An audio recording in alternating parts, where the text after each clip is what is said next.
A lot of this isn't going to make sense to you, and I'm sorry about that. I'm just going to start at the beginning, with the house.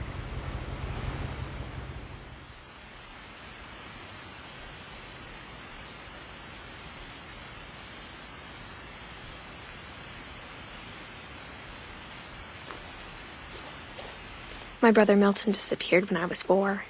It was like the house just swallowed him up.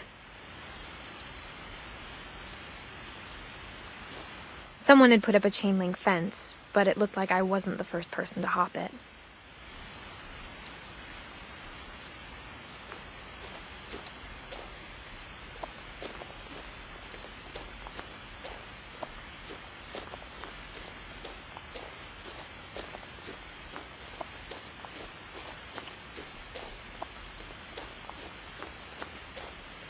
I lived here until I was 11, but I wasn't allowed inside half the rooms.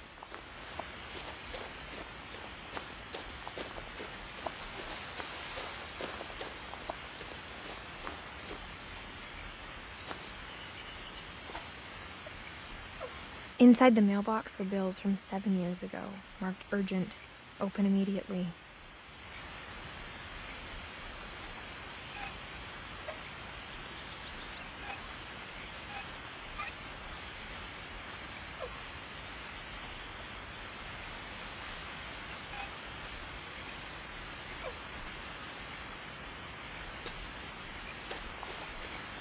I hadn't been back since my brother Lewis's funeral.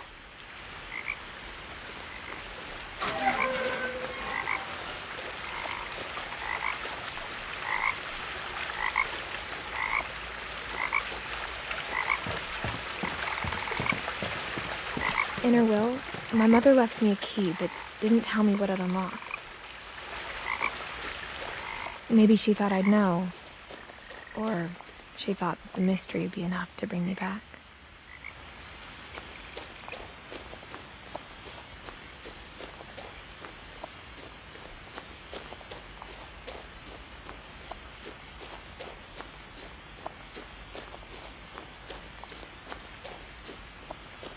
No one had driven this way in a long time, but I saw a few hoof prints.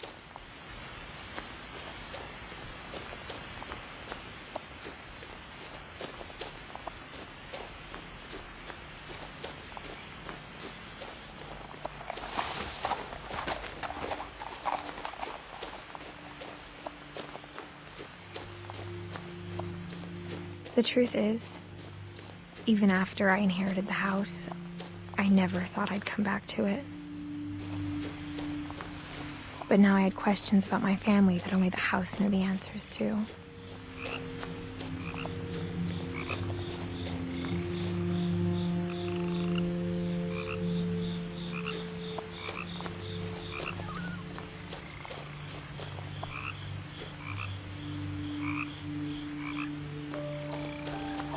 The house was exactly like I remembered it, the way I'd been dreaming about it.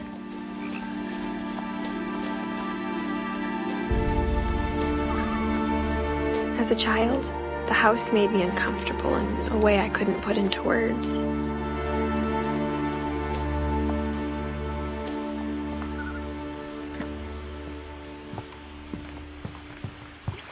Now, as a 17-year-old, I knew exactly what those words were. I was afraid of the house.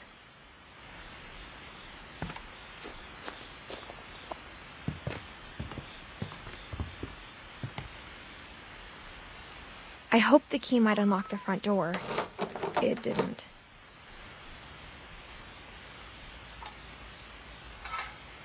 Looking in, I felt like the house itself had been waiting for me.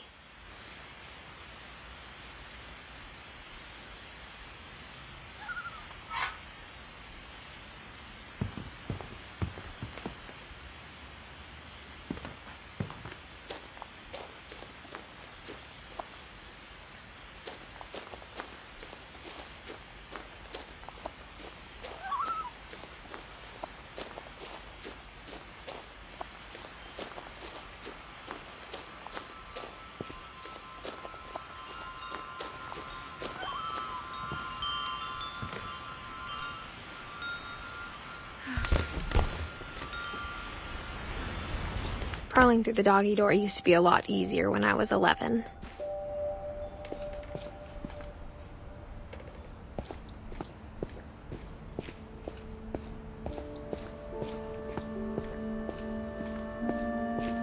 For the first time in years,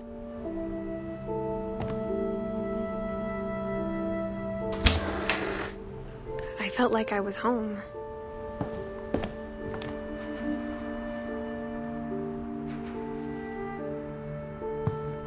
But instead of a family, there were just memories of one.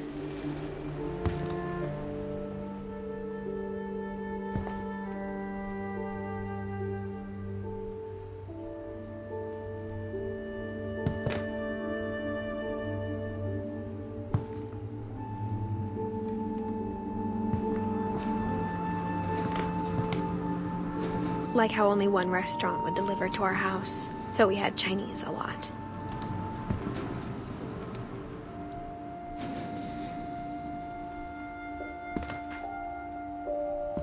Or how after Louis started working at the cannery, we all got sick of eating salmon. Except our cat, Molly.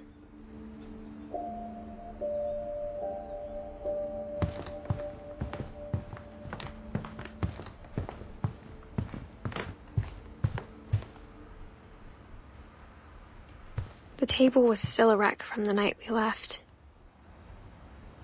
It was like a bomb had gone off, killing everyone but sparing the furniture.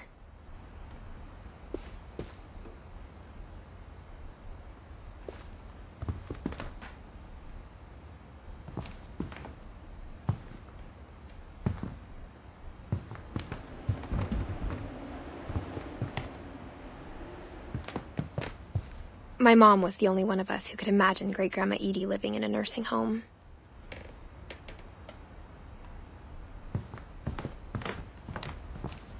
Nothing in the house looked abnormal. There was just too much of it, like a smile with too many teeth. Even the fireplace had a story. Edie told me the bricks came from the original house, after it sank.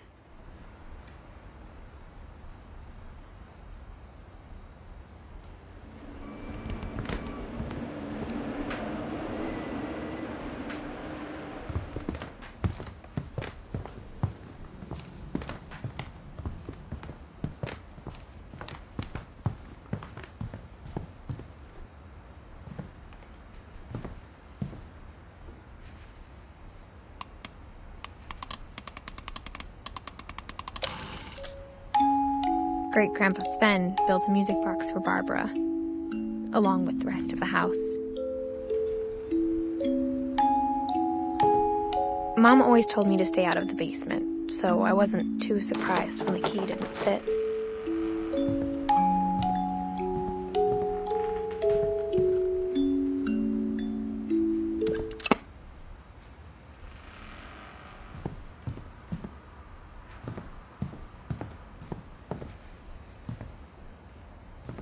My mom wasn't much of an optimist, but she never stopped believing that my brother Milton was alive. A lot of things got left behind in the whirlwind of that last night.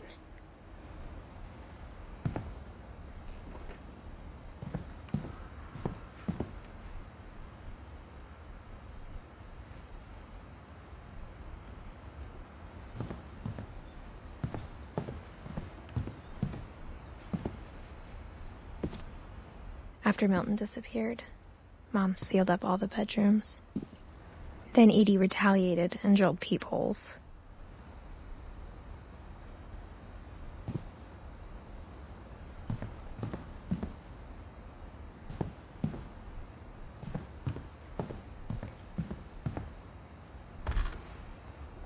Molly always seemed like a girl I could imagine being friends with, if she hadn't died in 1947.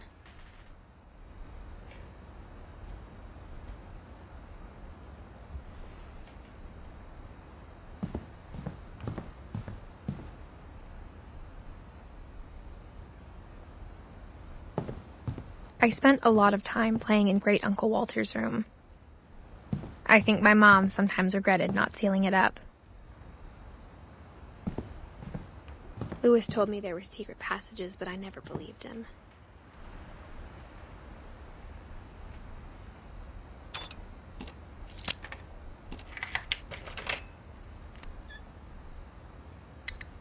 Turns out, my mom was really good at keeping secrets.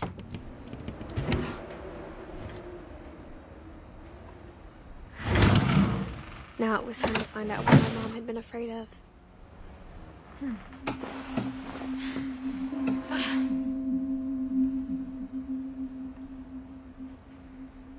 From the paintings on the wall, it was clear my brother Milton had been here before me. Reading this, maybe it sounds like I had a plan. But I had no idea what was behind that door.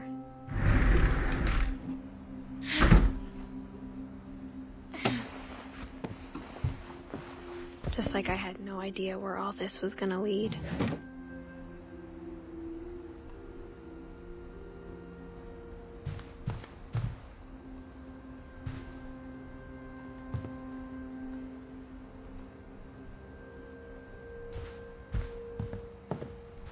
I got the sense Edie had spent a lot of time here, before my mom sealed the doors.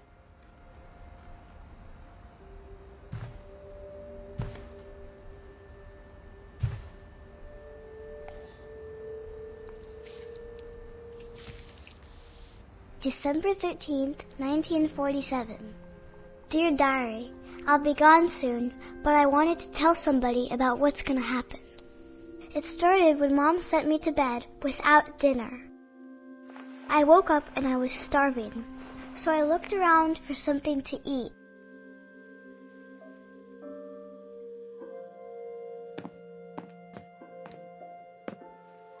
The gerbil food was dry, but I didn't mind it.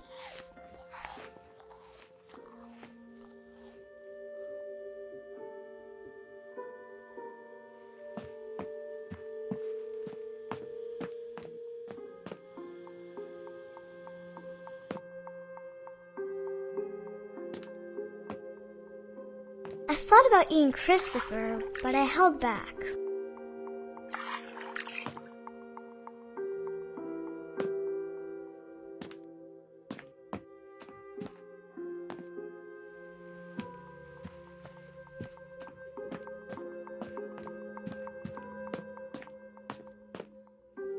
My Halloween candy was all gone.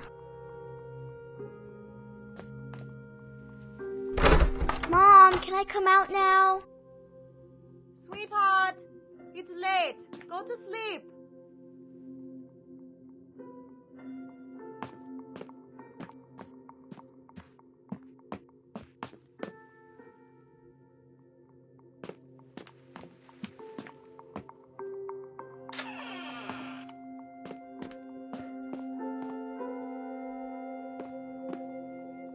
I ate a lot of things that night.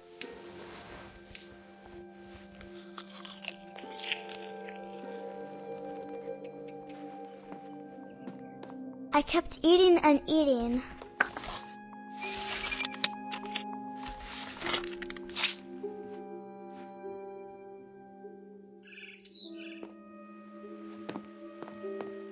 Then I heard chirping outside my window. It was a barn swallow going back to her nest. I reached out for her.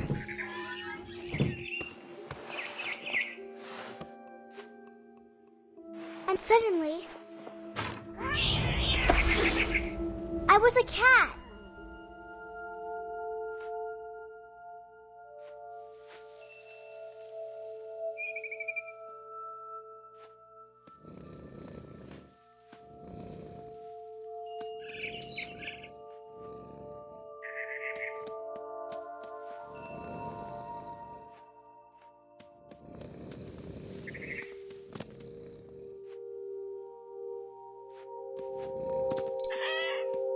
I tried to be quiet, but the bird was really scared.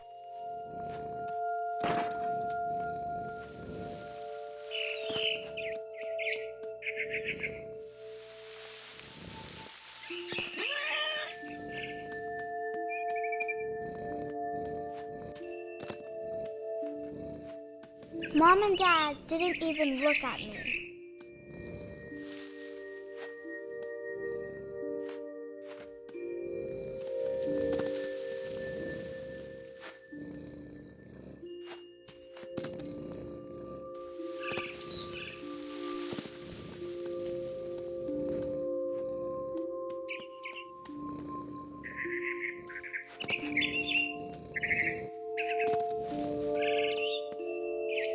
I jumped and I almost got her.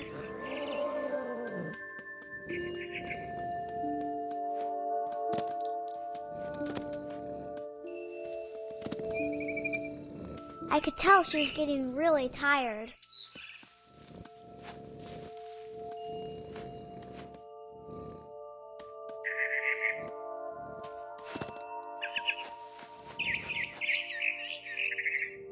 Now I was up in the big tree. I promised Dad I wouldn't climb it anymore. All I cared about was eating that mama bird. I gobbled her up. And suddenly, I was an owl. First, all I heard was the wind. Then I heard little teeth nibbling in the grass.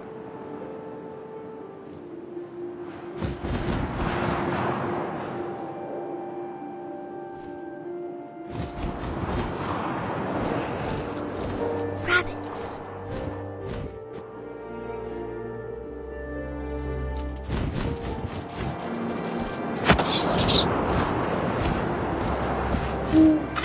I imagined his face looking up and seeing mine through my talons.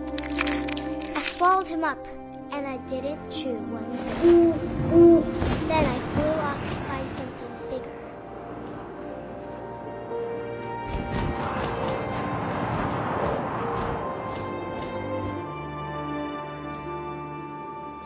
A mama rabbit.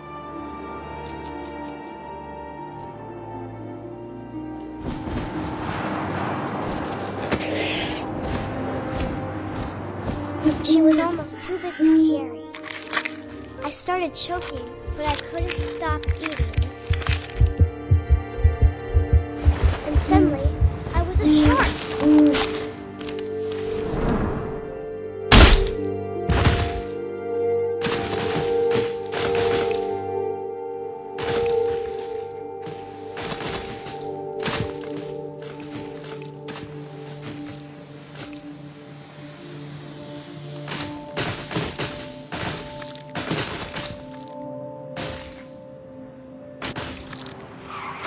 I rolled off a cliff and into the ocean.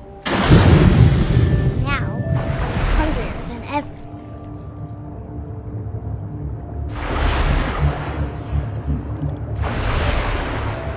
I wanted fat, juicy seals.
Flipper, and it tasted really good.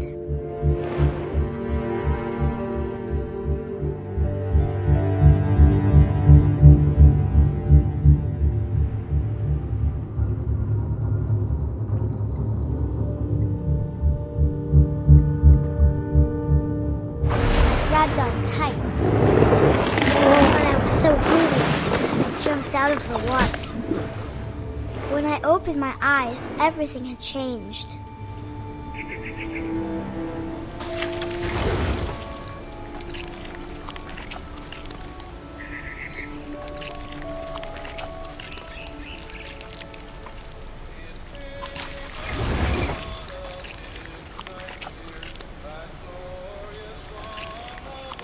Now I was a monster, and I smelled people everywhere.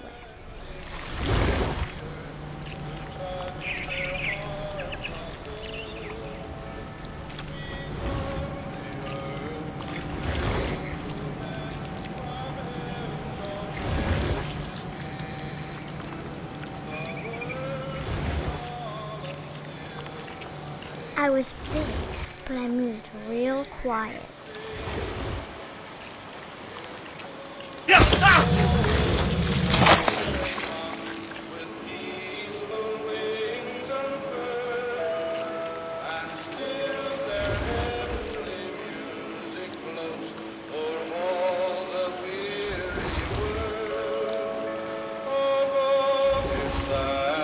I wanted to stop, but also I didn't.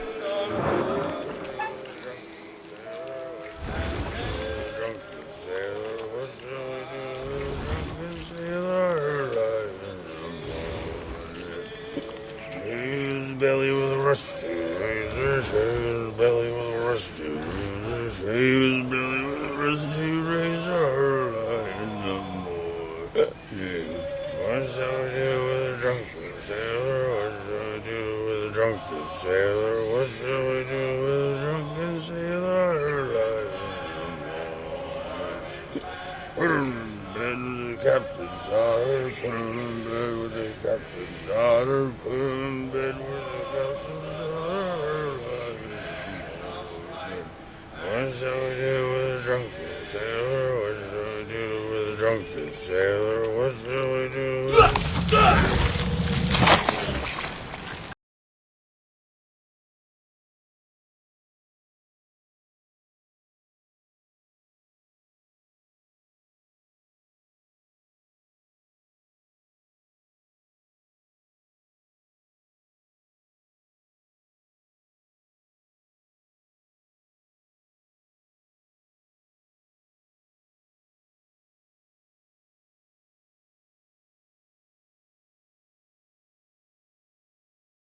As passenger, I was still hungry. And across the water, I smelled something new. Something I had to have, so I swam towards it.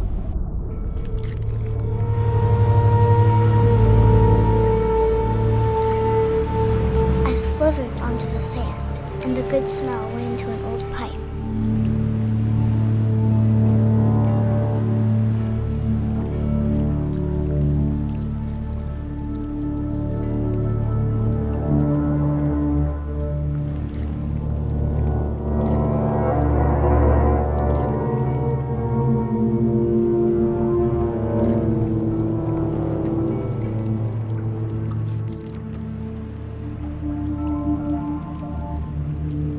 I got closer and closer.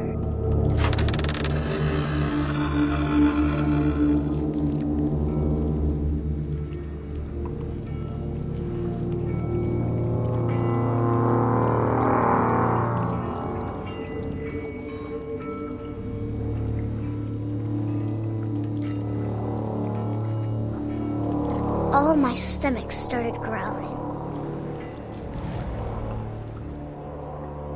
And suddenly, I was me again. I held my breath for a long time, but I couldn't hear anything. I think it's waiting for me to fall asleep. But it's not going to wait much longer. It needs to feed, and we both know I will be delicious.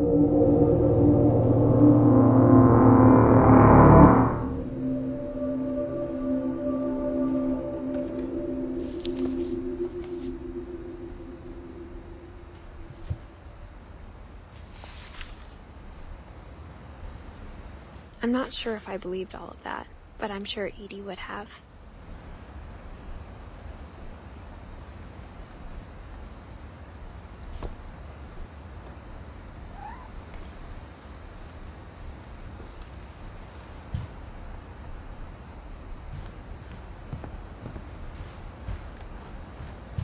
I grew up looking at Molly's room through the peephole.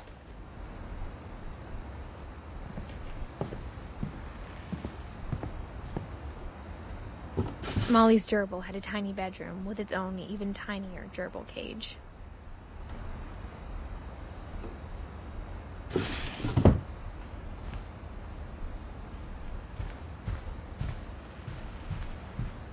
Being inside for the first time, I felt like I'd stepped behind a painting. I can't describe it, but I felt like some part of Molly was still here.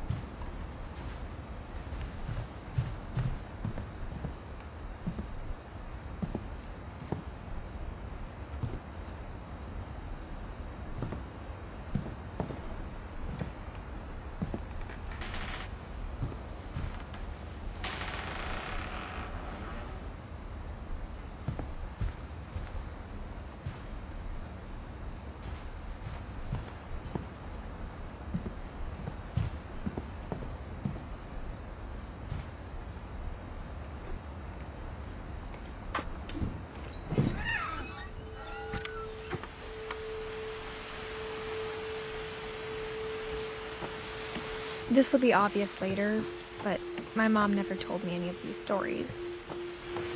Edie would have, but Mom didn't like bringing up the past. Though, when we adopted a stray kitten, she was the one who named it Molly.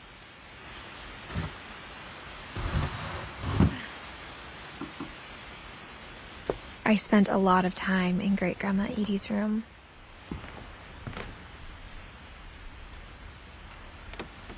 Edie knit me a new pair of gloves every year, just in time to replace the old ones. Louis died a week before we left, but Edie had already started to memorialize him.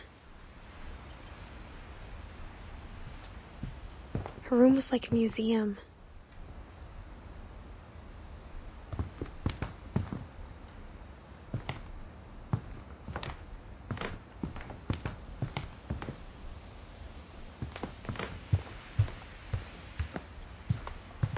Edie gave a big interview about a mole man living under the Finch house. My mom was furious. I hadn't thought of myself as Edith Jr. for a long, long time. One summer, they evacuated the island, but Edie refused to go. For a few weeks, she was a celebrity.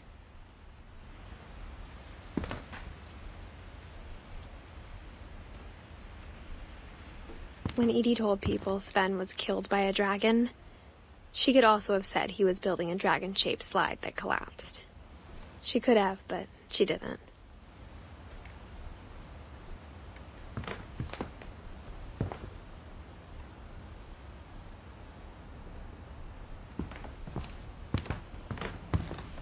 Even in her 90s, sometimes Edie seemed a lot younger than my mother.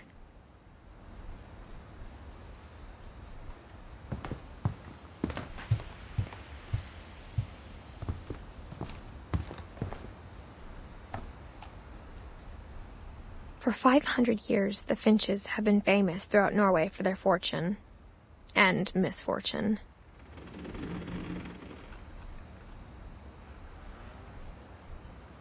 Odin Finch buries the latest victims of the family curse, his wife Ingeborg and their newborn son, Johan. On January 7th, 1937, he set sail with his family and his house, hoping to leave the curse behind. But 40-foot waves off the coast of Washington send the house and Odin to the bottom of the sea.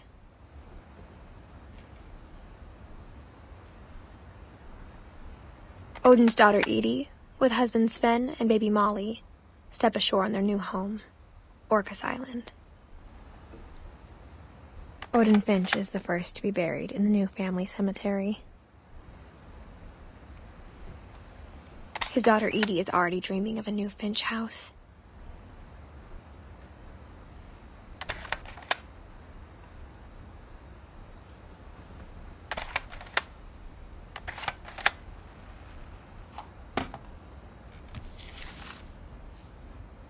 Whatever's wrong with this family, it goes back a long ways.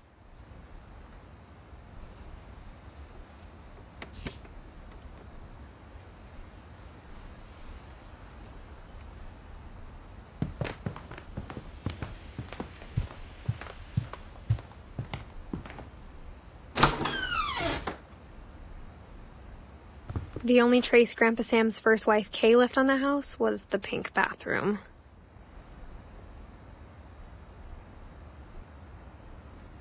It was a pretty big trace.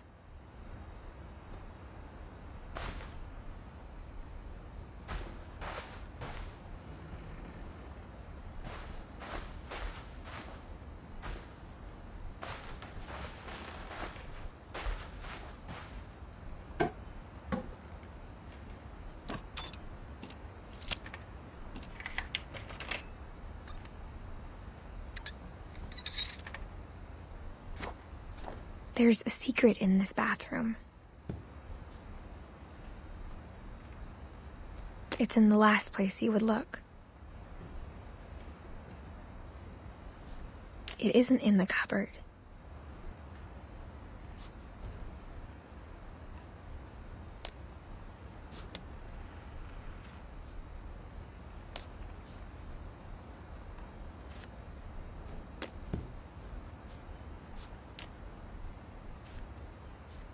It's hidden in this book.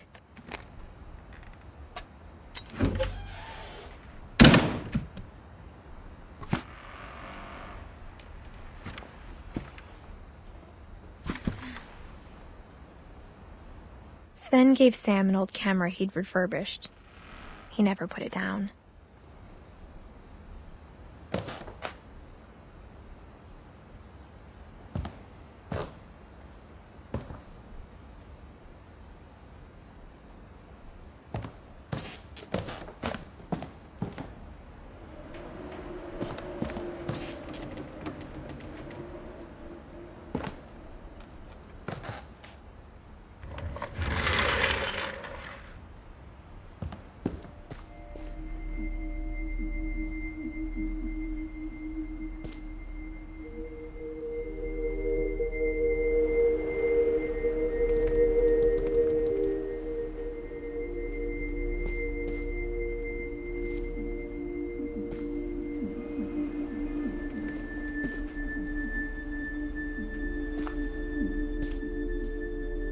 I knew Grandpa Sam had a twin,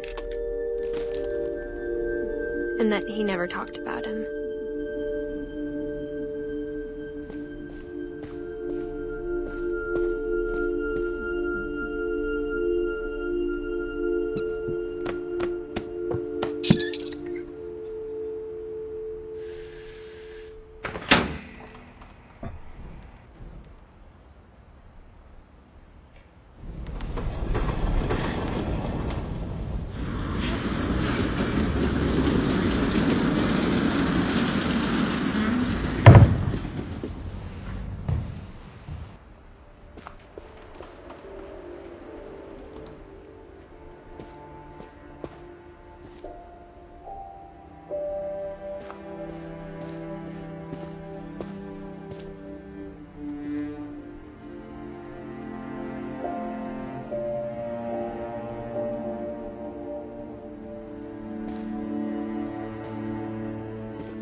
I guess my grandpa didn't like history any more than my mom did.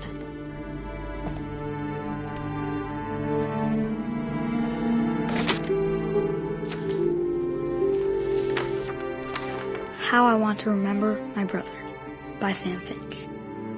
The thing I remember is that when he made up his mind, that was it.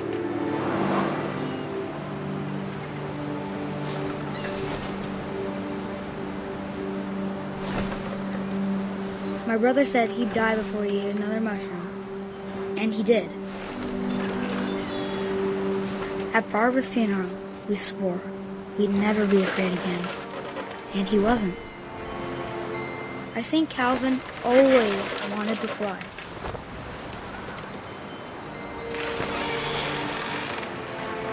Sam! Calvin! Dinner's ready! Coming! But that day, he finally made up his mind to do it. I told him going around was impossible.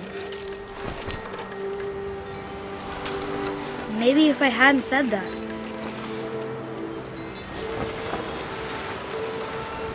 Calvin! I'm not gonna tell you again! Maybe if the wind hadn't picked up.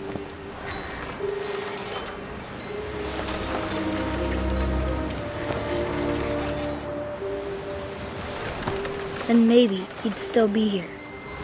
But I doubt it.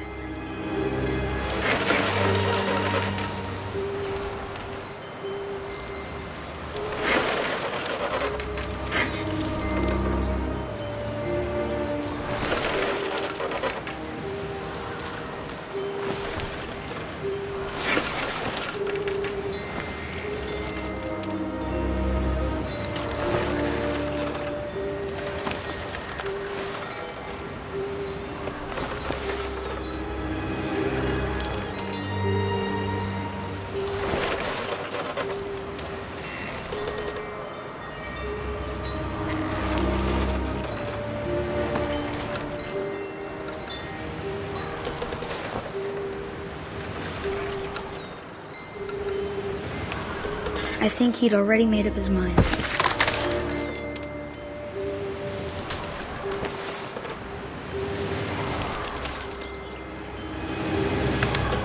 That's what I want to remember about my brother.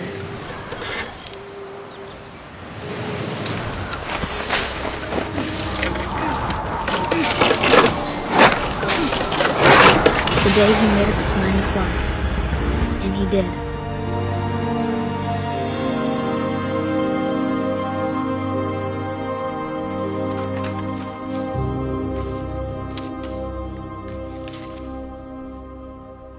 Calvin's story felt strangely familiar. When I was younger, I remember trying to do the exact same thing.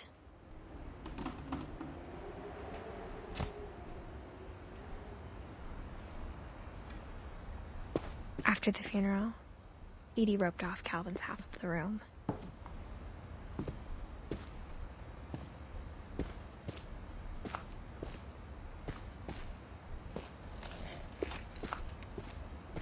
Mom said Grandpa Sam enlisted at 18 and never set foot in the room again.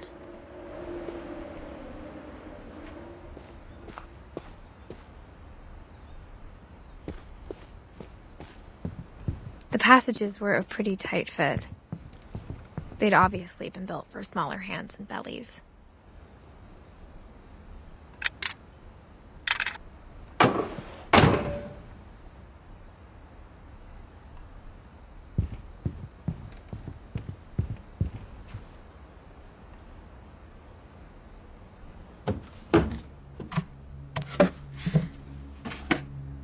Growing up, I always thought of Barbara as a child star.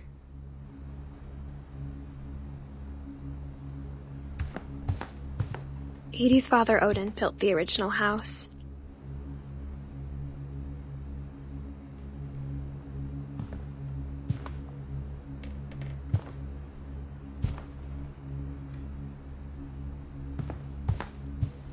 I never thought about how hard it must have been for her afterwards.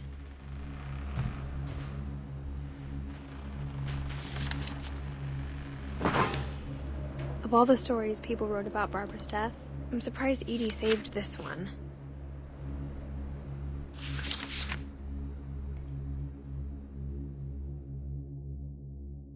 Old Jack here with another ghastly tale inspired by America's most unfortunate family. I'm calling it The Surprise Ending of Barbara Finch. As a child star, Barbara was famous for her scream.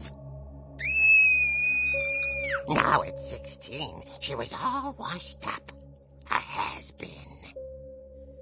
But in a lucky break, she'd been asked to perform her signature scream at a local convention for monster movie fans. It was just the boost her career needed. Unfortunately, her scream hadn't aged well. Getting better. I think you just need the right motivation. Her biggest fan and current boyfriend, Rick, was about to demonstrate when... Now that was a great scream. It was Barbara's father, Sven. He'd slipped into a table saw and had to be rushed to the emergency room. So Barbara got stuck babysitting her youngest brother, Walter. Her convention comeback was cancelled. Okay, I'm hearing frustration, but I'm not hearing terror. What if I tried... A gang of hoodlums in Halloween masks have been terrorizing Orcas Island tonight. Police are urging residents to... That came from the basement. You're right! Also, I loved your delivery on that. Why is your basement door locked?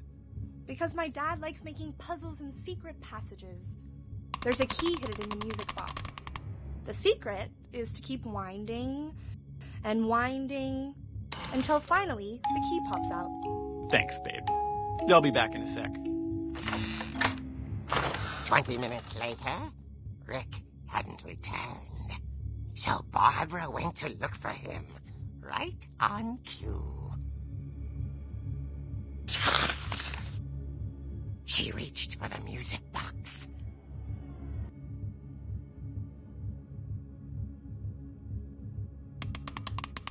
And as she wound the key, she listened for Rick, but the house was silent.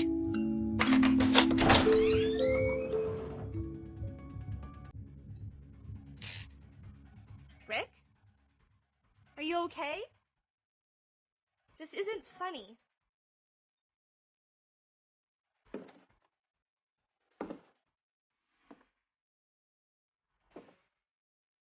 She found Rick's crutch and imagined the worst.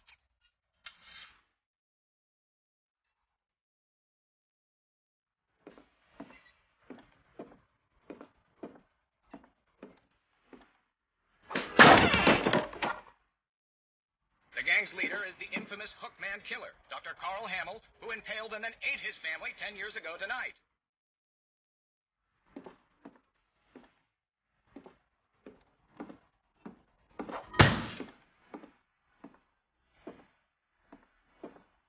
The old fridge rattled and grew still.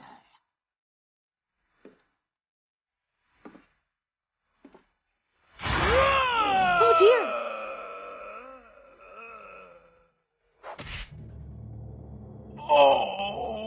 Rick? Barb, relax. I was just trying to scare you to help you find your scream. Well, I'm not scared, Rick. I'm furious. Then act furious. All I'm getting from you now is that you're hurt and confused and... She threw him out, but she kept a little something to remember him by. Barb, have you seen my other crutch? And she was still holding it when she fell asleep watching the late picture show. Hours later... Barbara! Walter, what's going on up there? Ah! Okay, I'm coming up, but if this is a trick, you're dead, Walter.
astonished. She listened for his breathing, but all she heard was...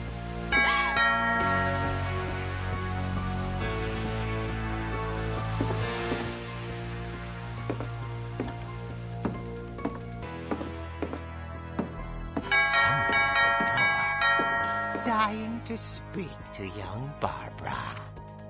At the door, she heard whispering. It was coming from inside the house.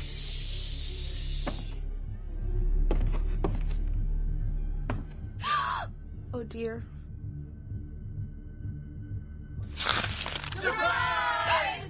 Bravo, Barbara! You're wonderful! We love you!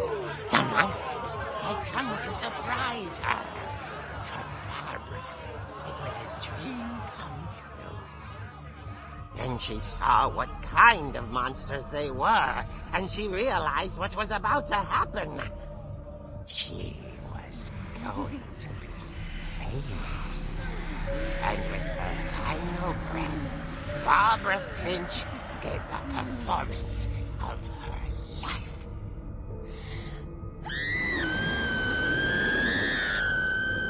I wasn't there myself, but I hear Barbara was magnificent. Poor girl. She had a taste for stardom. But unfortunately, so did her fans. Of course, the police blamed it all on poor Rick, who disappeared the same night.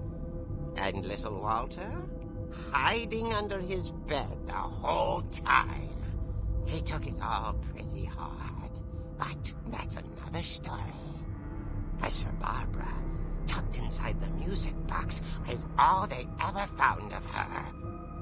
Her ear. Now that's what I call a real eerie tale.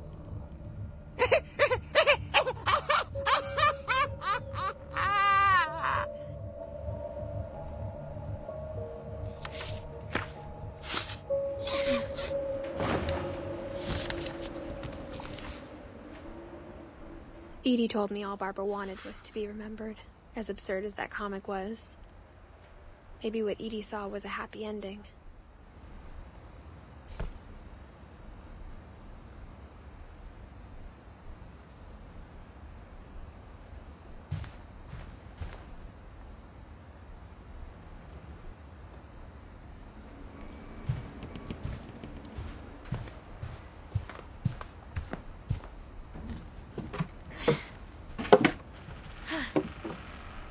I guess now I know why Mom didn't like me playing with the music box.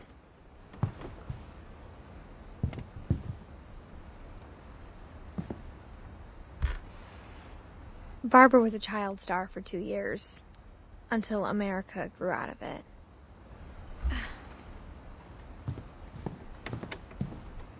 Whenever people ask me about my family, the first thing they always want to know about is Barbara.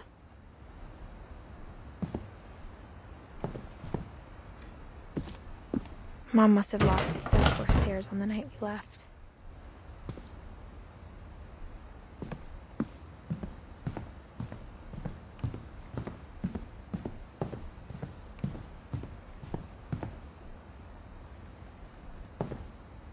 It's funny.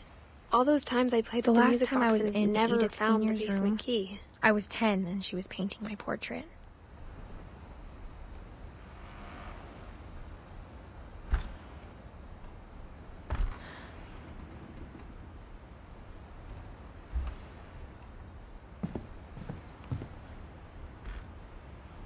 As a kid, I just assumed every house had peepholes and sealed rooms you weren't allowed inside of.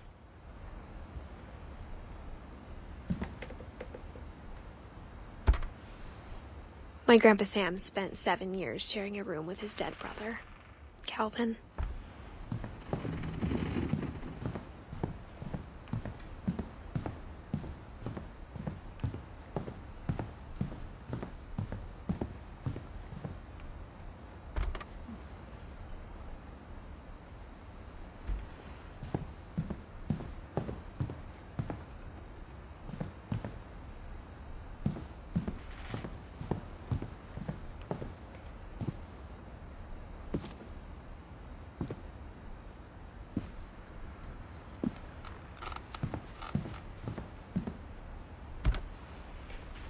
Edie told me once that every Finch who ever lived is buried somewhere in the library.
Mom said the basement was off limits, unless I wanted another tetanus shot.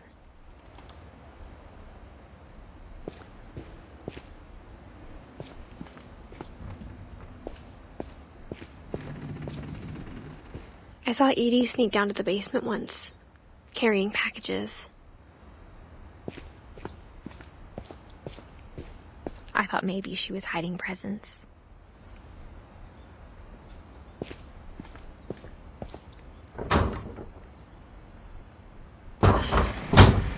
It turned out she was hiding a lot more than that.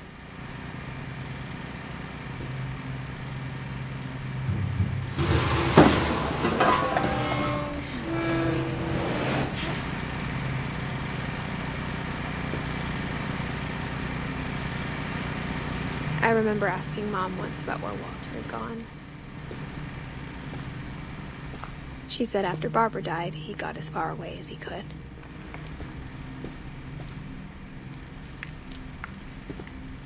If there's a pattern in all these stories, I think it's that none of us has gotten very far.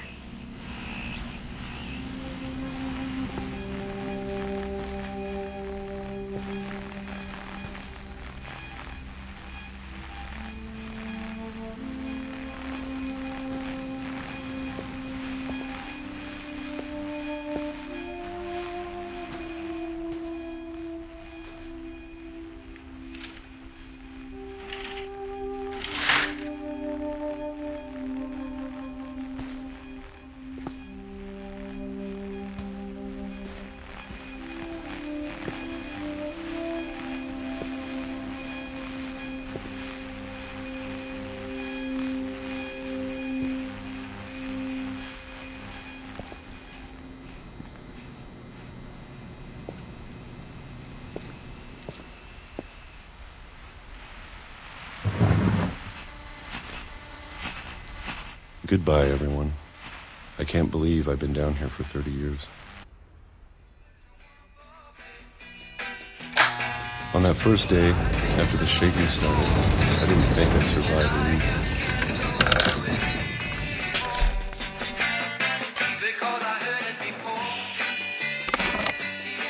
But after a few days, I settled into a routine. That's what kept me sane. Having a schedule, living for today. I always expected to be dead tomorrow. But if you wait long enough, you get used to anything.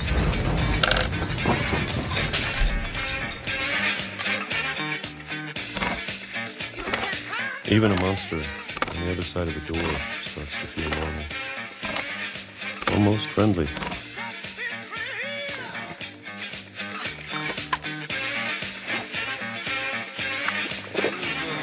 And then one day, everything just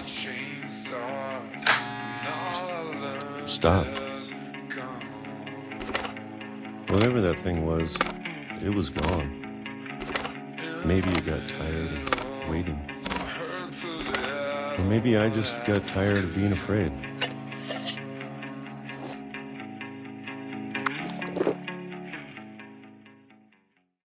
It's been a week now, the longest in 30 years. I'm done waiting. I have to leave. Well, I still can.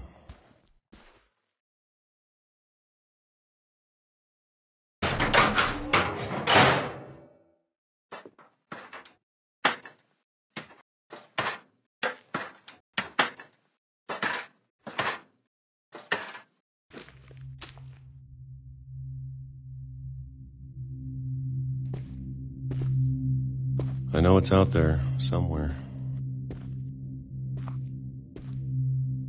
Whatever killed Barbara and Molly and Calvin. Maybe this is all a mistake. But I need to stop living the same day, even if it kills me.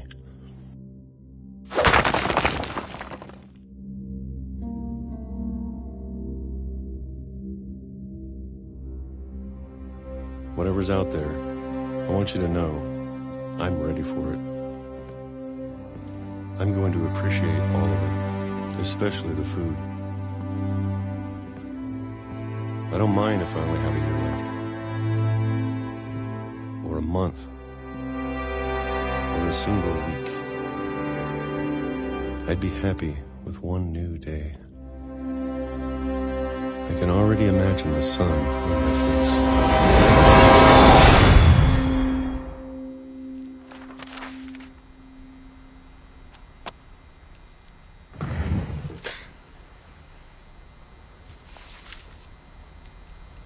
Walter died when I was 6. I can't believe my mom never told me he was down here.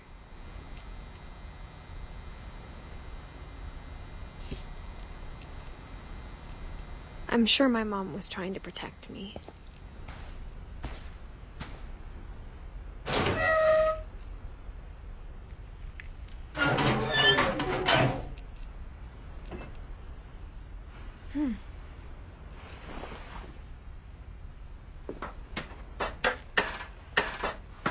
Maybe she was afraid I'd end up like Walter. But if she never told me about an uncle under the house, I can only imagine what else she was hiding. I don't want to make the same mistakes she made.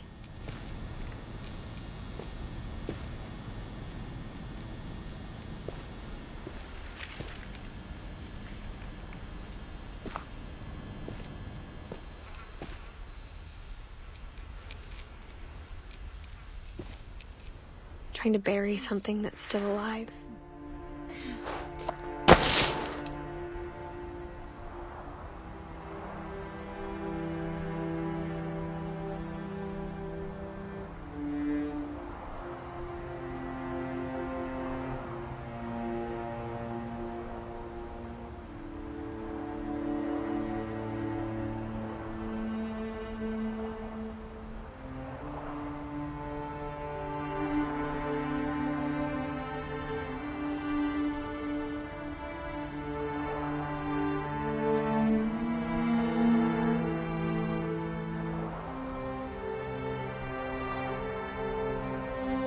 Now that there's only one of us left, or maybe 2, I thought it was time I heard the stories for myself and found out what happened to everyone else. But now I'm worried the stories themselves might be the problem.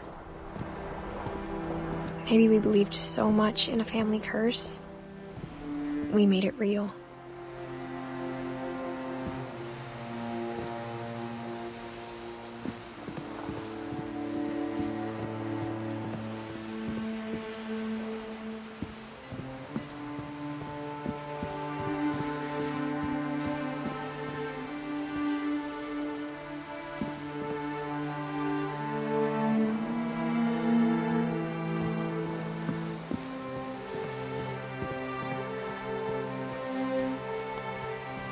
I don't know if I should even be writing this.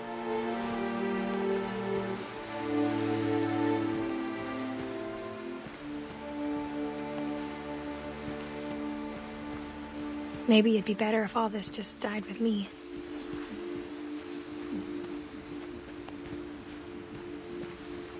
But I thought you should know about your family.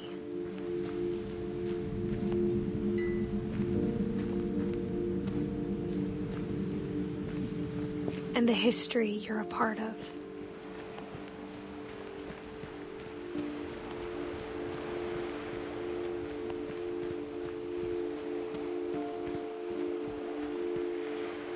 Though to be honest, I feel as lost as you probably do right now.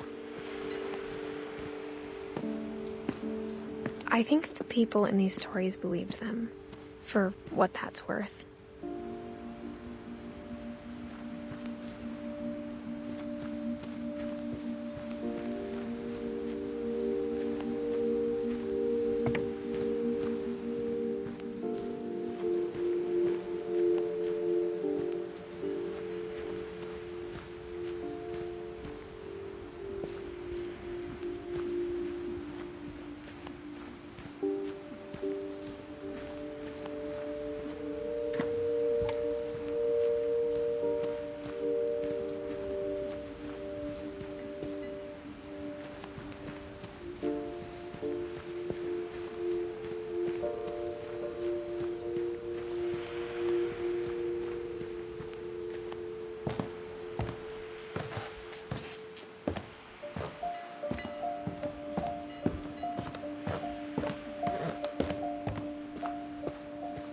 And when you look at the house, that history of imagination and stubbornness and madness, any of it seems possible.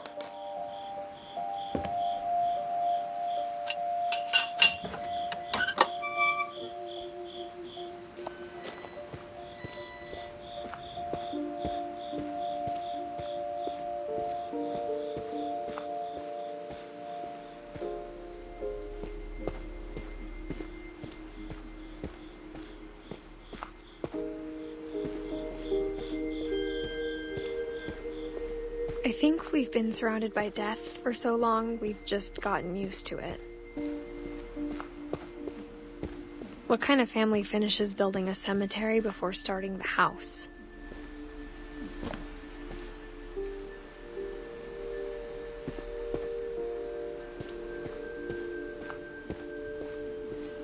It's embarrassing for me to admit this, but the pet cemetery made me more uncomfortable than the human one. 3 of the gerbils were mine, and 2 had been my fault.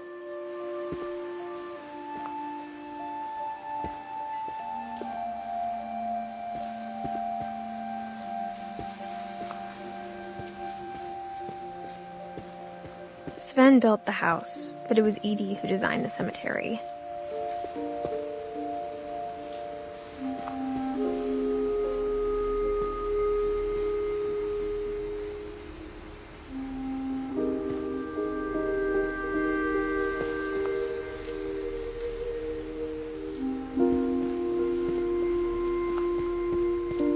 I'm sure Odin's monument had been Edie's idea.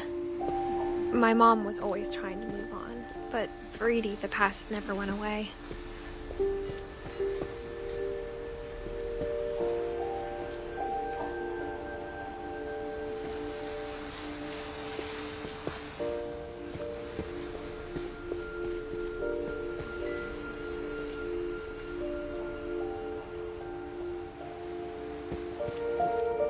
She could see it poking out of the water at low tide.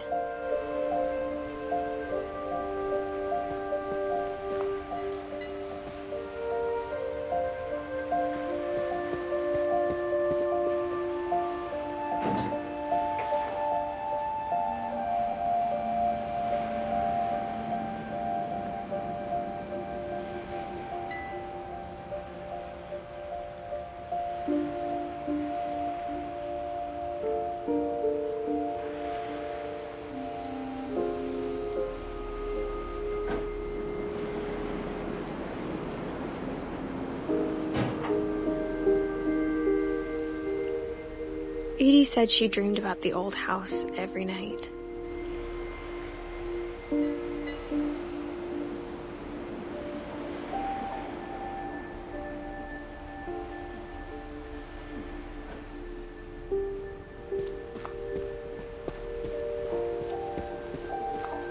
Edie's side was always easier for me to understand. But the older I get, the more I can see where my mom was coming from. Her dad had been pretty strict, but it wasn't enough to save her brothers. She was just trying to do better.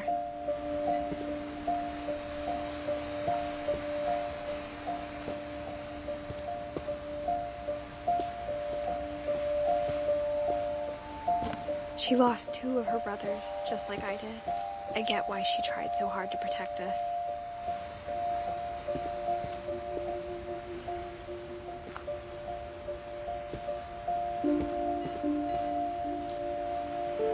We never found Milton's body, so my mom insisted we were putting up a monument, not a tombstone.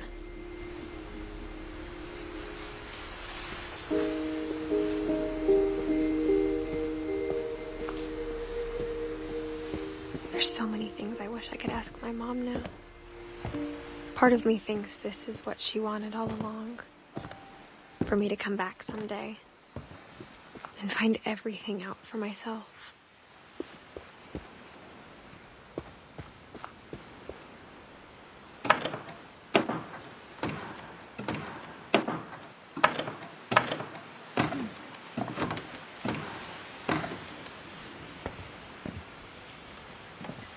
But looking back on it now,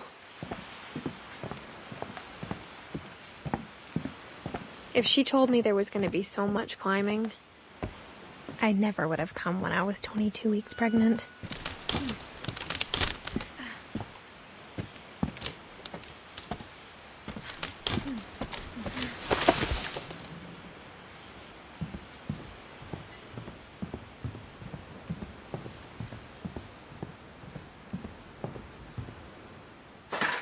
I never met Grandpa Sam, but I think he and my mom had a lot in common.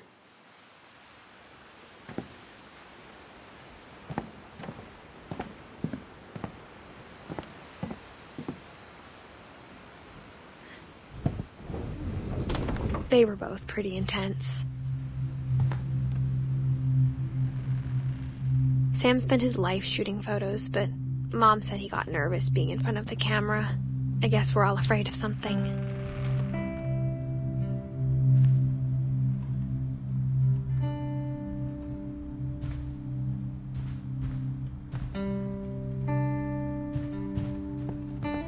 Instead of hiding from death, Sam seemed to go out of his way to meet it.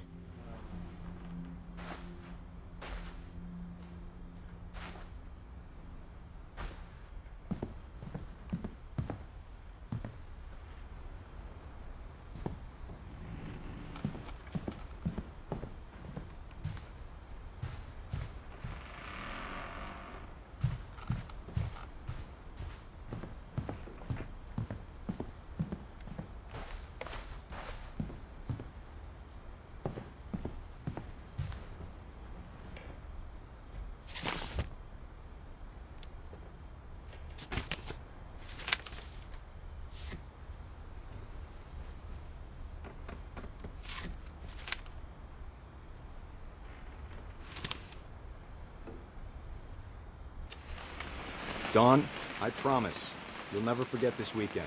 Yes, sir. These memories are gonna last a lifetime. Mm-hmm. Am I gonna have to shoot anything?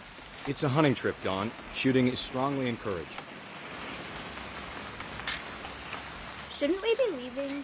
Just want to get a shot of you, Dawn, then we can take off. I'm over here, Dad.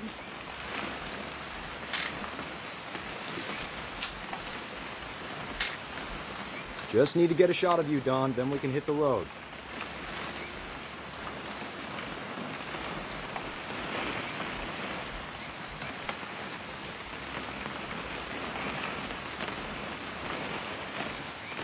What? Perfect. It's gonna rain the whole weekend, isn't it?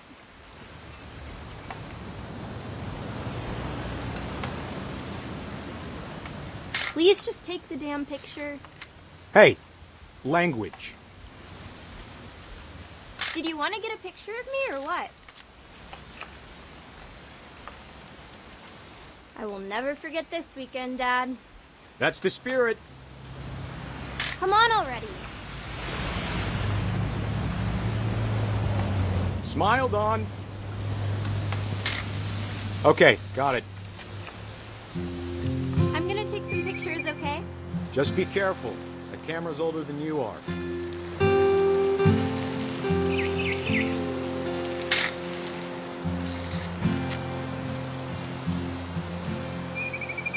You're right, Dad. It's starting to clear up. Still freezing, though.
Definitely should not have drunk all that coffee.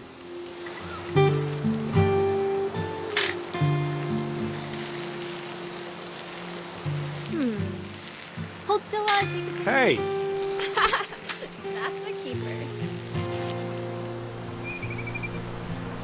I'm just saying, I'm not always gonna be here, Don. You'll need to remember this stuff, if you want to survive.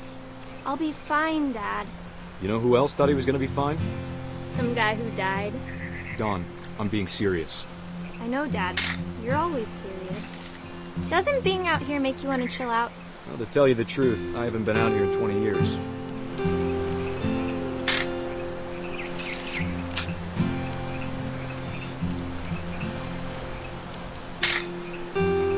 Last time I was with my brother Calvin. Man, that was a great trip. Dad! Good eyes, Don.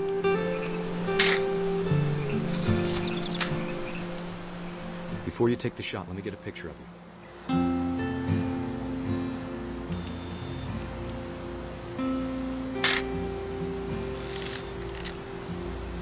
Dad, I... Just breathe. Turn off your imagination. Focus on your target. Let me get behind you. Do I have to do this? Don, you don't have to do anything. But if you want to survive, you'll need to be strong. Great shot, Don!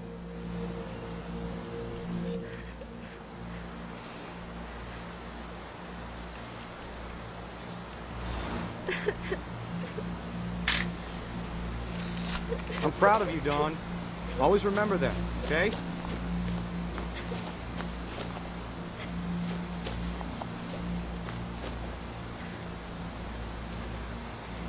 Dad, it's twitching. I think That's it's totally normal, Don. Just focus on the camera. Try not to think about... Dad!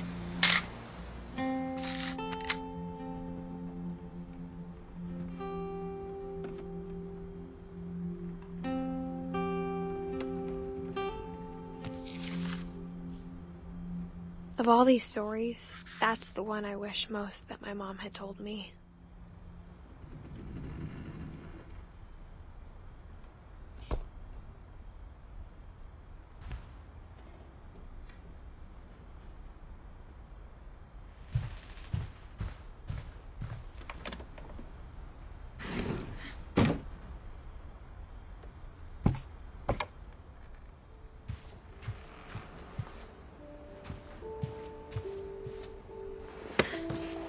After Sam died, my mom and Edie got really close. They'd both lost a lot.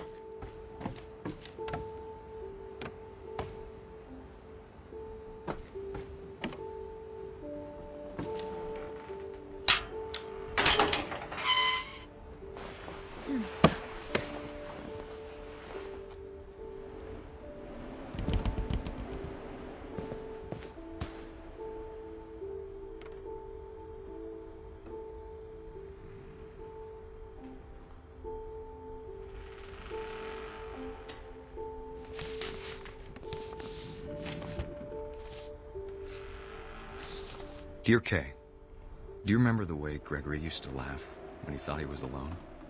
Like something funny was happening, but only he could see it.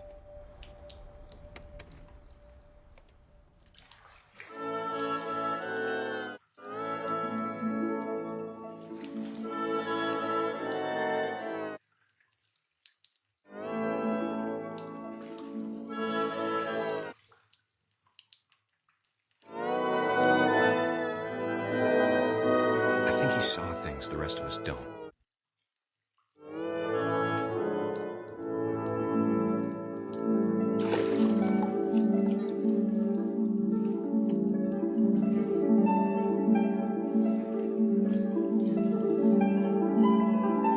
That's over, Gregory. It's time to... Hold on, sweetie.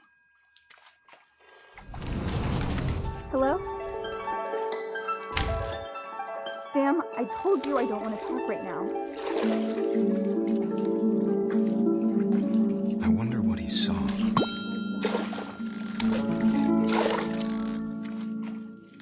What his world was like.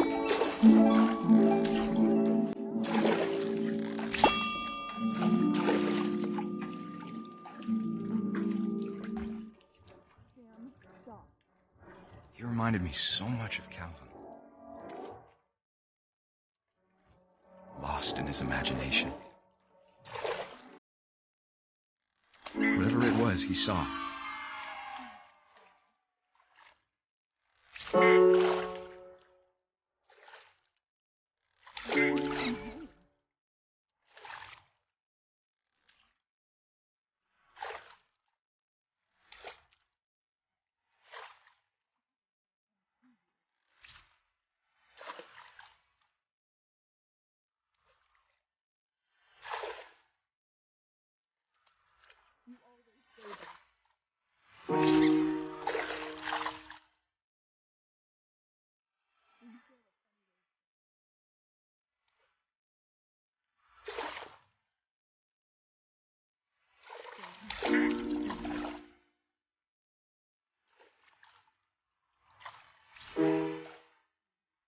Sure made him happy.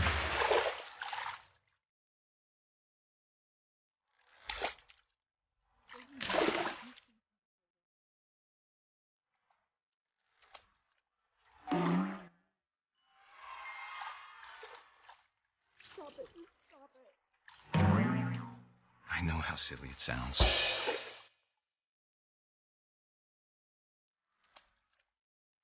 But I worried about a baby being too happy. But I could feel him slipping away. Sorry about that, Gregory. I know you did everything you could. Maybe if I hadn't called that night. Damn it. Hold on, I don't want Gregory to hear this. Sam, I don't want to talk to you. I wish he could have told us about the world he saw.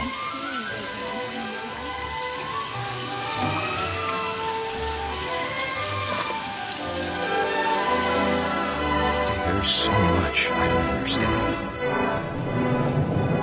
about Gregory.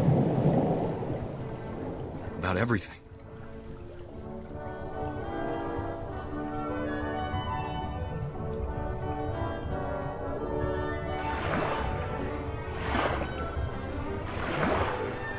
But I know what happened wasn't your fault.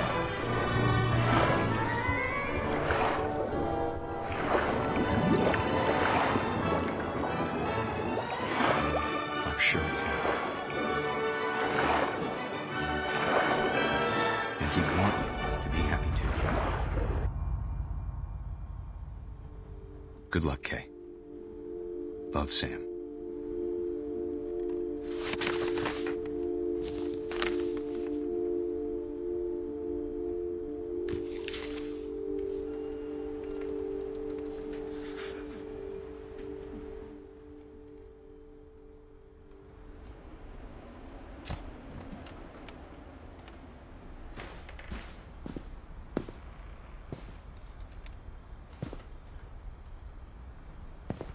I can't imagine my mom ever writing poetry, and yet...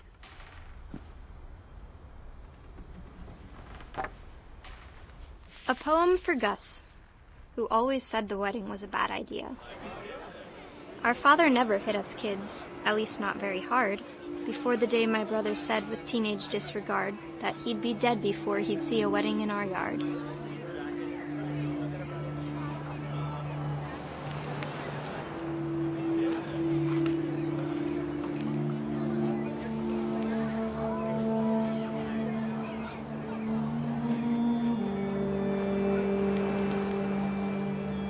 Father made him come, of course, but Gus stood far apart, just flew his kite and bottled up the storm inside his heart.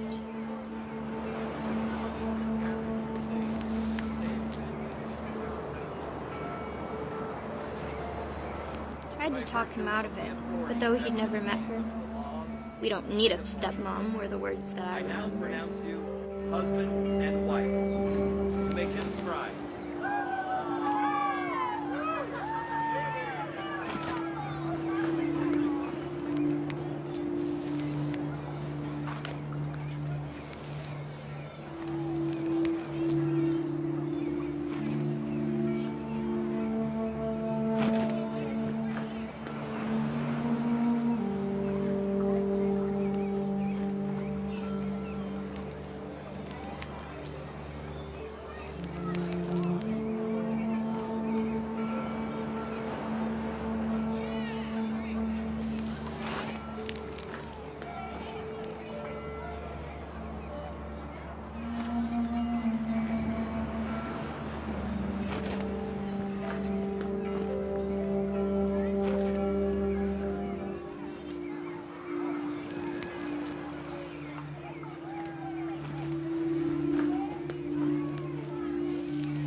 When the time for photos came, Dad ordered him to come here. But Gus declined, and as a sign held up his middle finger.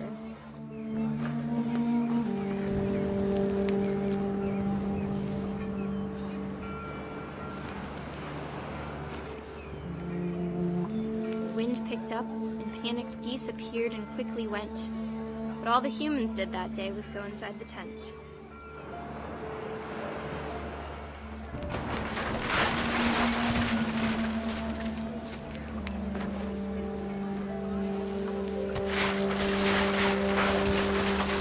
The rain came down in buckets then, but no one seemed afraid that nature might destroy the tent our dad had crudely made.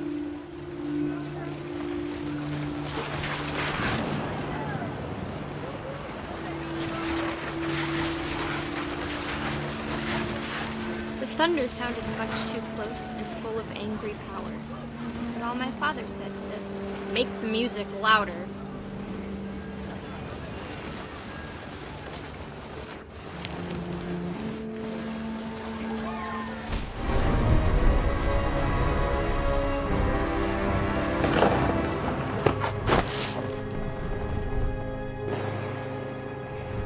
I wish that I could truly say I thought about you on that day. Out there on the beach alone, just you, the wind, the sea, and foam. But I didn't, until we found you.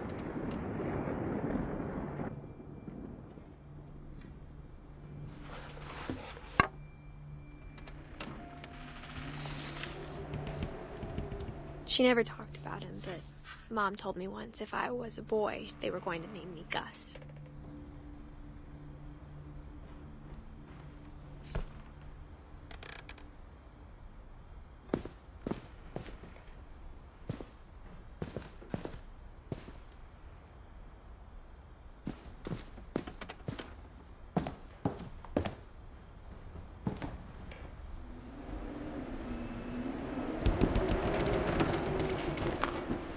My mom moved up to the loft after her brothers died. At the time, it was as far away as she could get.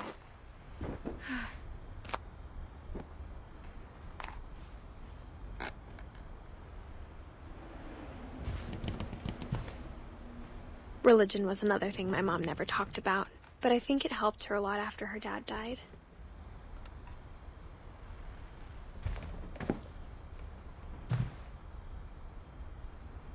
She spent a summer building houses in Calcutta, where she met my dad, Sanjay.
My mom moved to India a week after graduation and got a job teaching English. Louis was born a year later.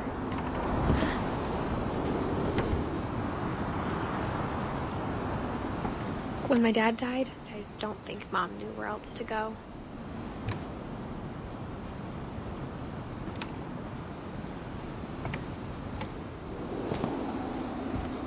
I'm sure Edie was happy to have her back.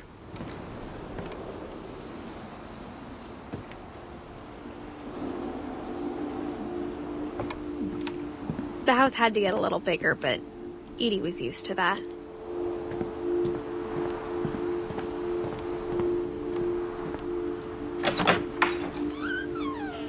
And for a while, things were good. Almost normal.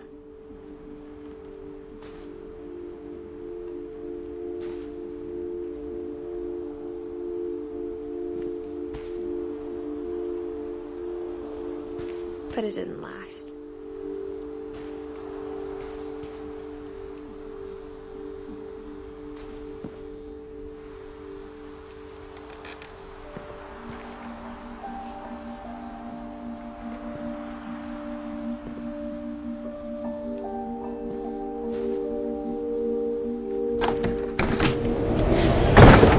The beginning of the end was Milton's 10th birthday, when Edie gave him a castle.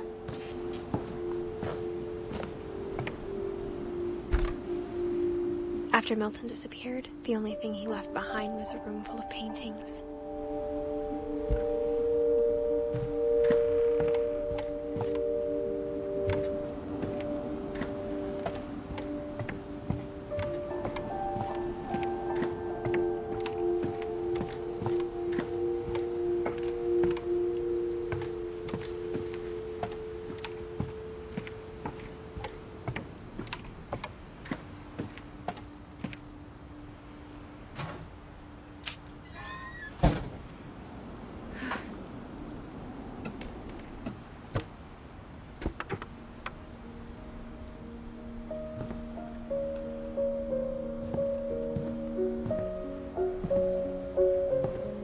I think Edie was happy to finally have another painter in the family.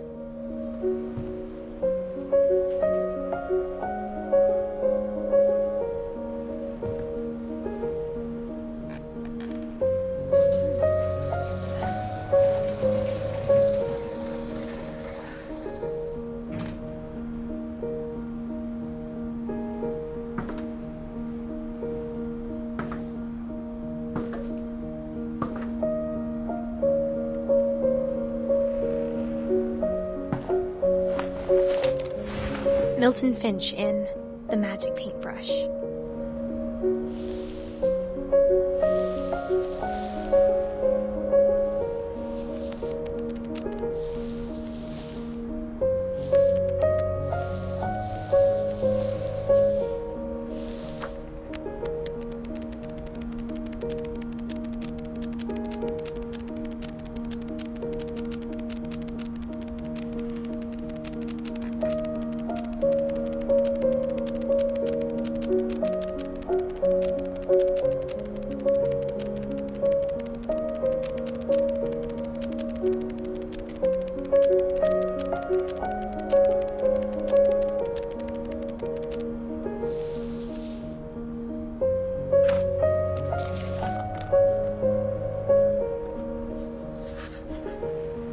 was 4 when Milton disappeared.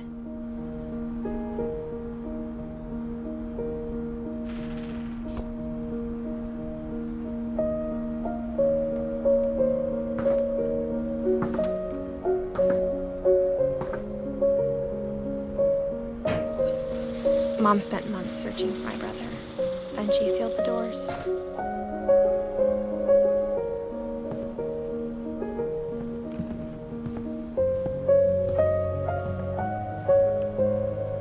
Whatever Milton had found in the house, Mom didn't want it getting out.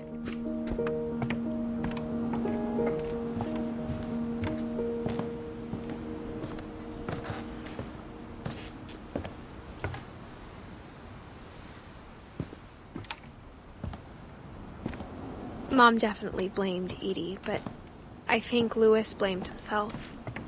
After he graduated, he just spent more and more time in his room.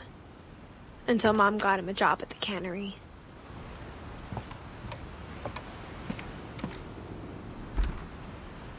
Everyone always told me to stay out of Louis's room. Except Louis.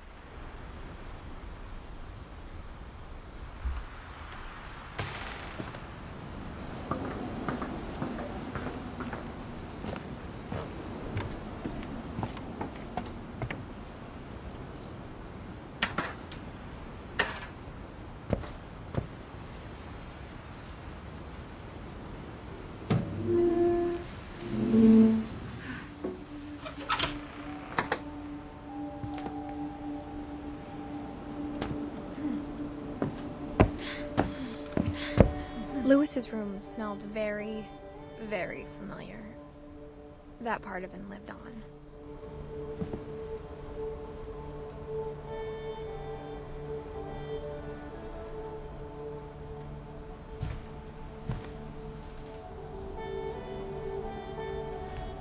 Louis and I spent a lot of time playing games together, but he was surprisingly bad at them. He died a lot.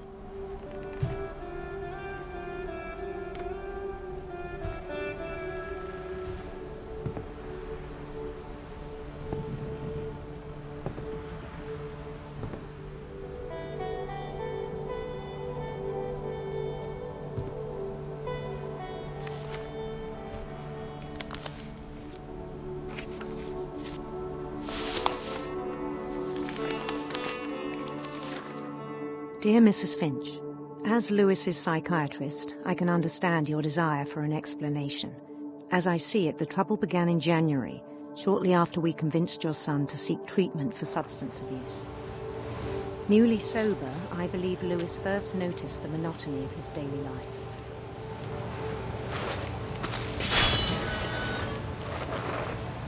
He kept working at the cannery, but he withdrew part of himself.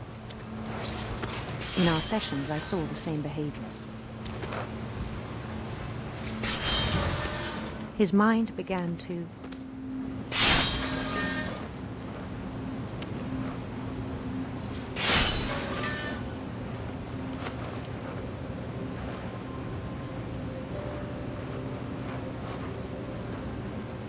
wander.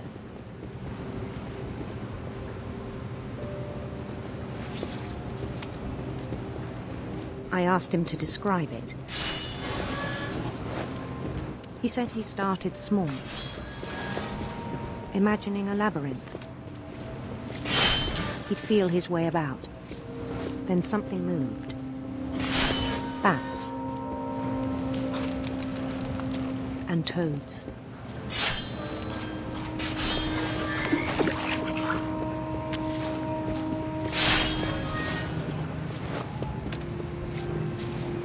And things that have not names. He knew it was all in his head.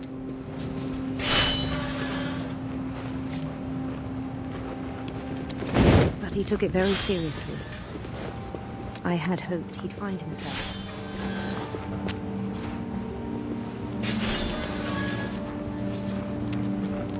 But he found something new.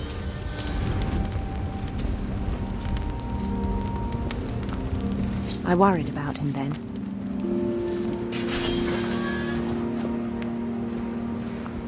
Daydreaming at the cannery.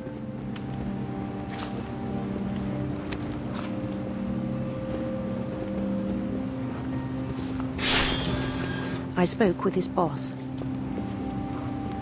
but he said Lewis had become a model employee. Methodical, tireless, focused.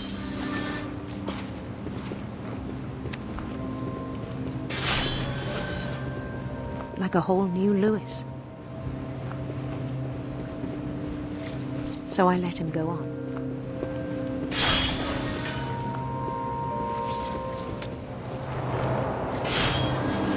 I even encouraged him. It seemed very promising at first. He told me he'd made a new friend.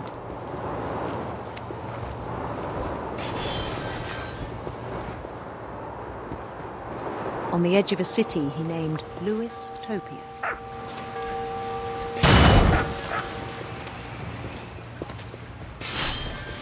He built the city up slowly, brick by brick. Then he made musicians.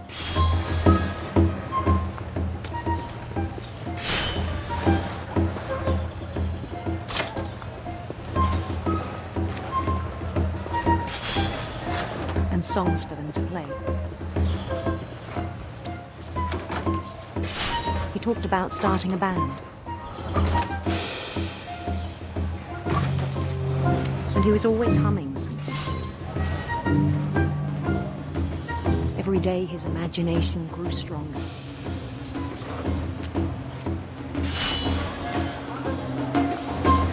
He no longer spoke at the cannery. But his chopping was as reliable as ever.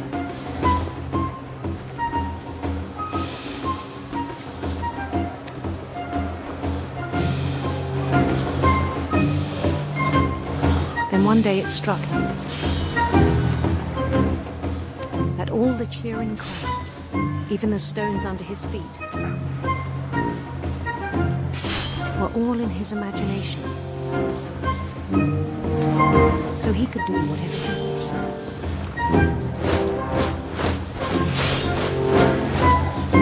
He held an election for men. And he won. They begged him to stay, but his mind was already wandering. It became a game for him.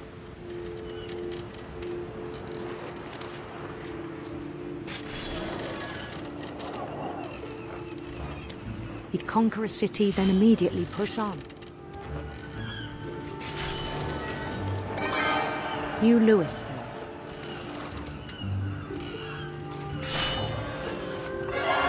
St. Louis.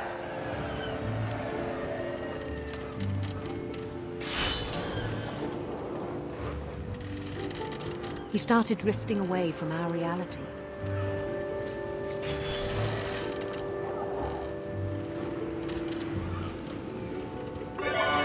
Minneapolis. Until one day he forgot to go home from the cannery. Even as his mother pleaded with him, part of Lewis kept sailing on.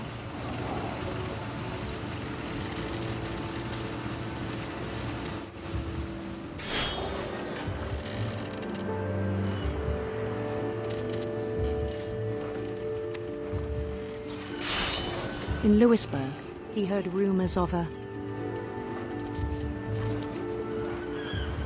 handsome queen.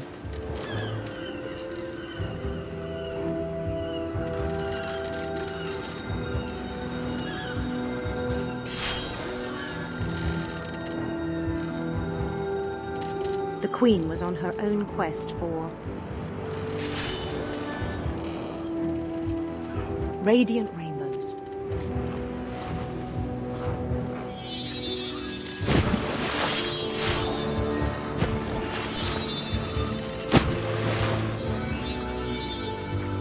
He followed the sound of her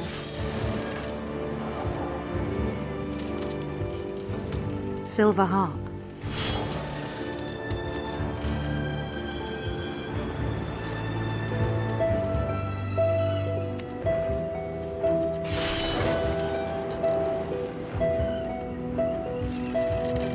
His chase led him to a golden palace east of the sun and west of the moon. Even then, his logic remained sound. He knew the world was all in his imagination.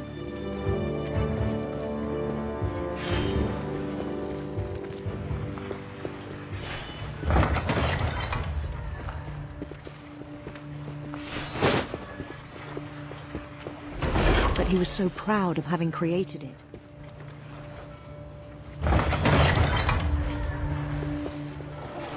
In his own eyes, he'd become something greater than a king.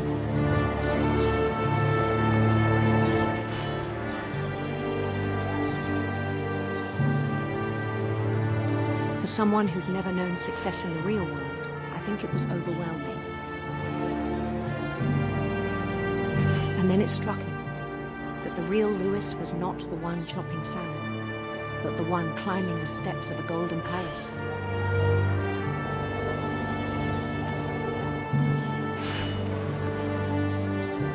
My imagination is as real as my body, he told me.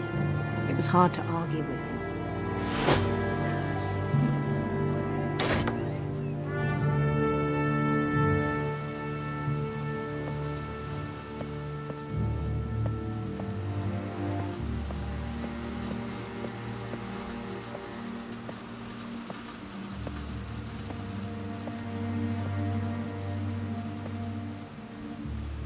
Began to forget the world we know.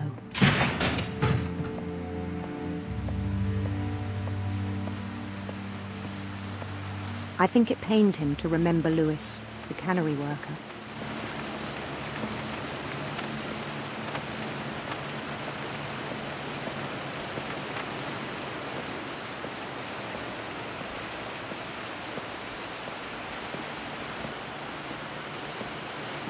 He began to despise the man with a royal contempt.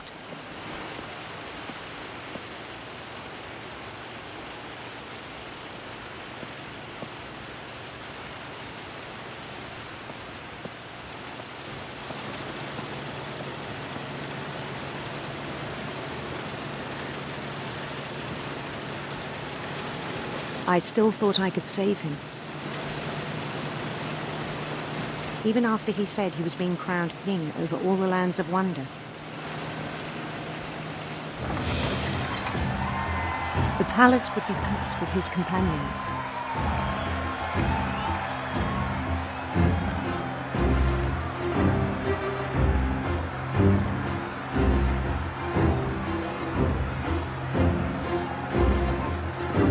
Including the wise Calico who'd insisted on advising him.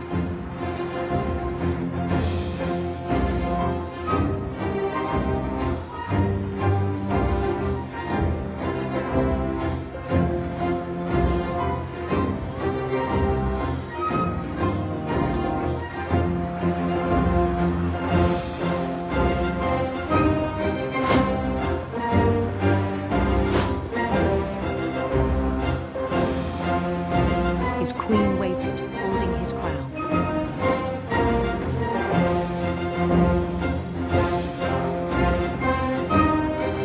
There was only one thing left to do.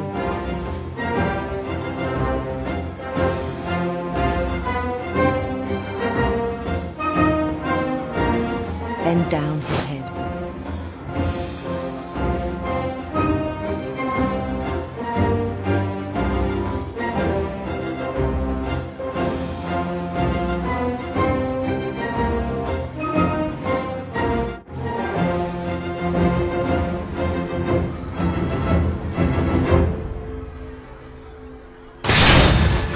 I think you know. Mrs. Finch, your son was a kind man who will be missed by all of us who knew him.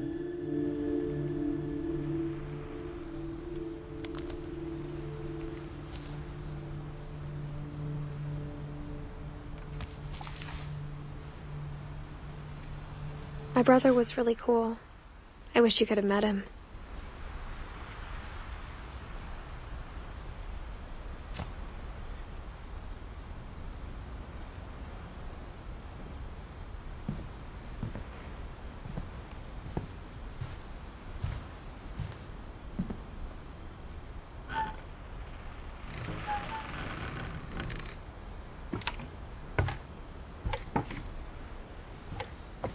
On the way back from Lewis's funeral, my mom told me to start packing.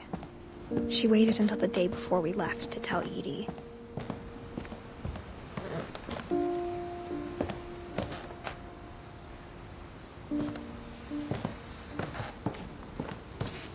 I'm not sure if she wanted to make it easier or harder.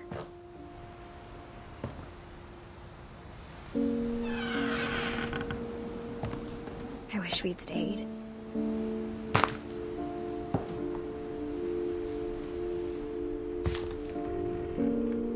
But I understand why we left.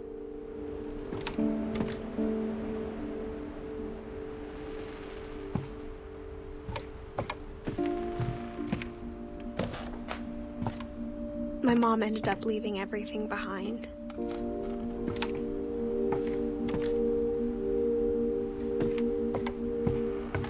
What happened that night had been coming for a long time. Maybe it should have come sooner.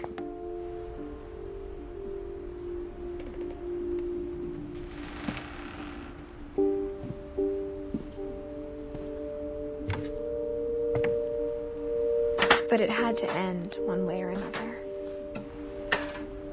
All that's left now was to tell you about that last night.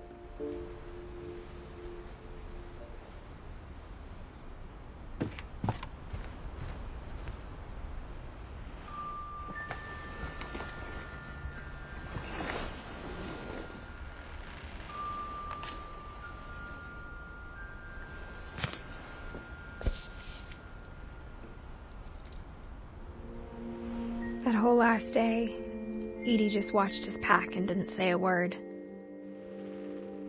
Until supper, when she raised her glass and said, "To our final night together, and all our final nights apart."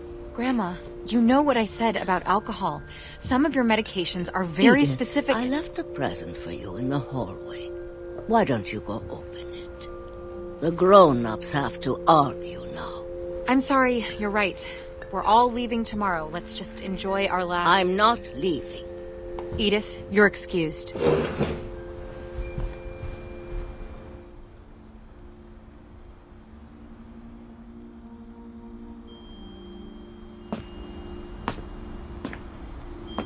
The power had been shut off that morning, but Edie always had plenty of candles. When my mom sealed the library, I don't think she knew about the other entrance. Or that Edie had a key to it.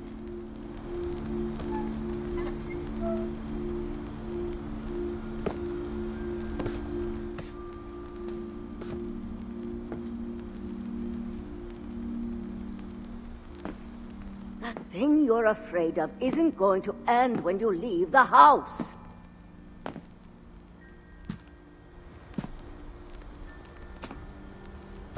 Edith has a right to know these stories. My children are dead because of your stories. I think it's best if Edith and I leave tonight. We'll have the nursing home send a van for you in the morning, okay?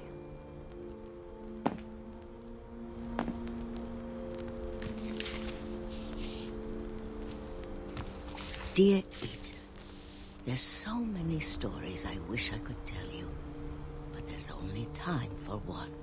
This is about what happened on the night you were born. That night, the tide went way, way out. It was the first and last time I ever saw the old house aground. There'd been an earthquake out in the middle of the ocean.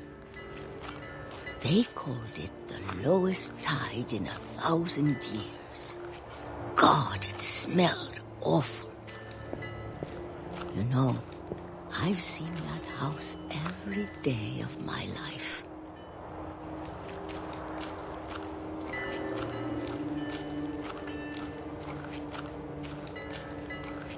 But I never thought I'd go back to it. When the fog rolled in, I lost my way.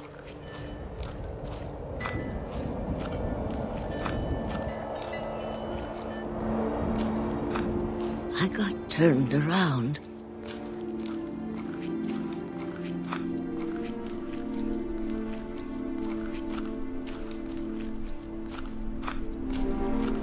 For a while, I wondered.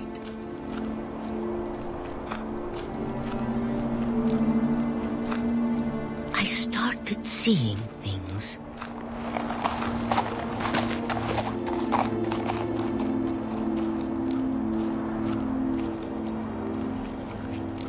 Things I'd forgotten had ever existed.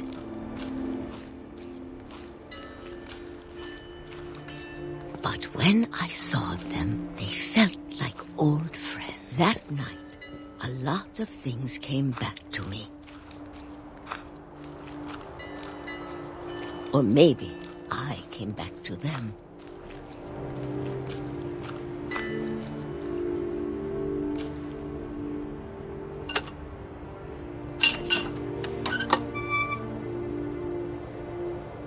Things I can't explain, but that I need you to try and... Edith, what are you doing in here?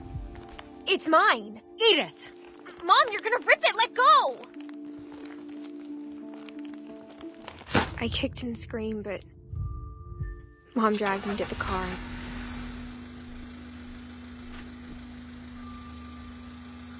I never saw Great-Grandma Edie again.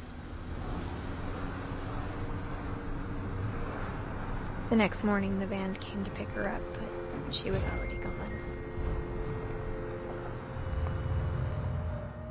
After that, we moved around a lot.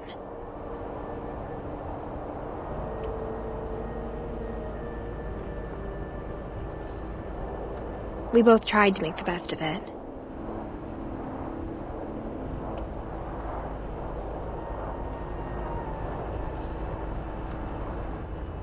A few years went by.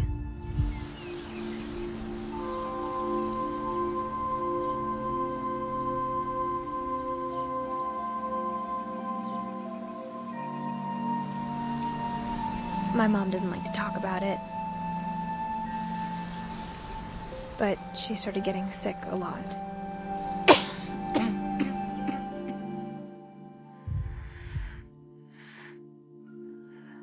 She got better for a while, and then she didn't. And then I was alone.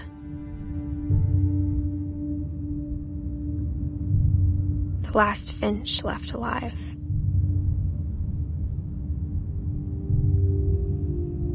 Until I found out about you. I'm still not sure what to tell you about all this. If we lived forever, maybe we'd have time to understand things. But as it is, I think the best we can do is try to open our eyes. And appreciate how strange and brief all of this is.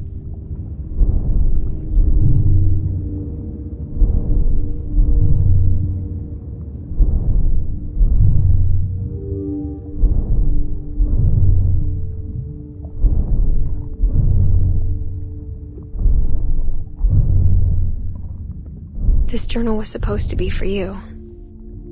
But now I hope you'll never see it. I just want to meet you.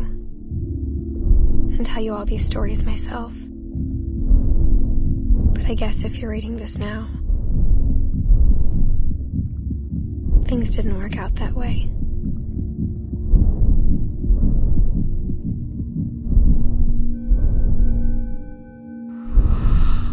This is where your story begins. I'm sorry I won't be there to see it. It's a lot to ask, but I don't want you to be sad that I'm gone. I want you to be amazed that any of us ever had a chance to be here at all. Good luck.